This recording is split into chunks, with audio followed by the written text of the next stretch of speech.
Դատախազությունը դատարան է ուղարկել ամենայն հայոց կաթողիկոս Գարեգին II և Գերագույն հոգևոր խորհրդի 5 անդամների վերաբերյալ քրեական գործը։ Նրանք մեղադրվում են պաշտոնեական դիրքն օգտագործելով դատարանի որոշման կատարումը խոչընդոտելու համար։ Առաջին գործը հունվարի 15-ին հարուցվել է Գևորգ եպիսկոպոս Սարոյանի դիմումի համաձայն։ Նա կարգալույծ էր հռչակվել հունվարի 27-ին։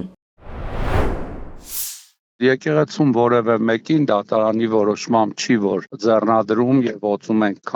ծարգավակ, քահանա, վարդապետ կամ եպիսկոպոս եւ որևէ դատարանի որոշում չի, որ կարող է այդ հարցը քննարկել։ Այսինքն կարգալուծության հարցը եկեղեցու ներքին խնդիրն է եւ դատարանը այդ որոշումը չի կարող որևէ ձևով վիճարկել։ 2026 թվականի հունվարի 10-ին Գարեգին II-ի որոշմամբ նա ազատվել էր թեմական առաջնորդի պաշտոնից։ Մայրաթոռը հայտնել էր, որ պատճառը պաշտոնեական պարտականությունների թերացումն էր, լիազորությունների չարաշահումը եւ հոգեվորականների նկատմամբ ճնշումները։ Սարոյանը որոշումը բողոքարկել էր դատարանում։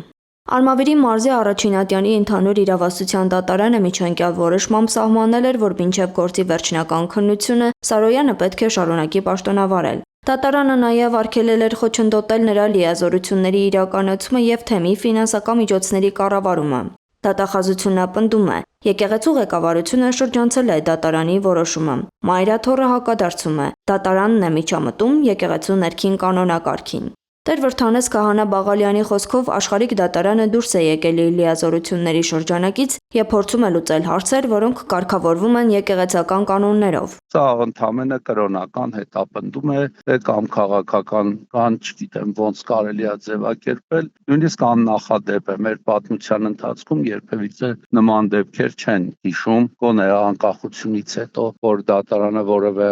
նմանատիպ հարց քննի, էլի, ով է քահանա, ով է եպիսկոպոս կամ Մայրաթոռ Սուրբ Էջմիածնի շնորհների բաշխման եւ կարգապահական հանձնաժողովի կայացած որոշումը աշխարհիկ դատարանը քննի։ Գործով մեղադրվողների թվում են ամենայն հայոց կաթողիկոս Գարեգին II, Նաթան arczepiskopos Հովհաննիսյանը, Հայկազուն arczepiskopos Նաջարյանը, Վահան, Էդգար եւ Արթուր եպիսկոպոսները։ Կաթողիկոսի նկատմամբ կիրառվել է նաեւ երկրից չհեռանալու սահմանափակում։ Մայրաթոռը քրեական վարույթն անհիմն է համարում, պնդելով, որ Սարոյանի կարգալուծումն օրինական էր, իսկ դատարանը չի կարող միջամտել եկեղեցու ներքին որոշումներին։ Ասենք հաջորդ անգամ այդ նույն տրամաբանությամբ դատարանը կքննի Սուրբ Երրորդության, յան ասենք միասնական եւ անբաժանելի լինելու հարցը, կամ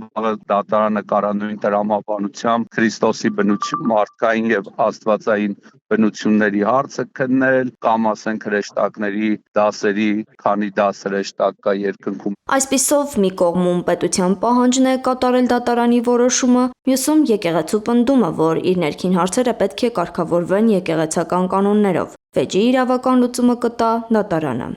Անահիտ Սարգսյան, Աշոտ Բարբարյան, ABC Media։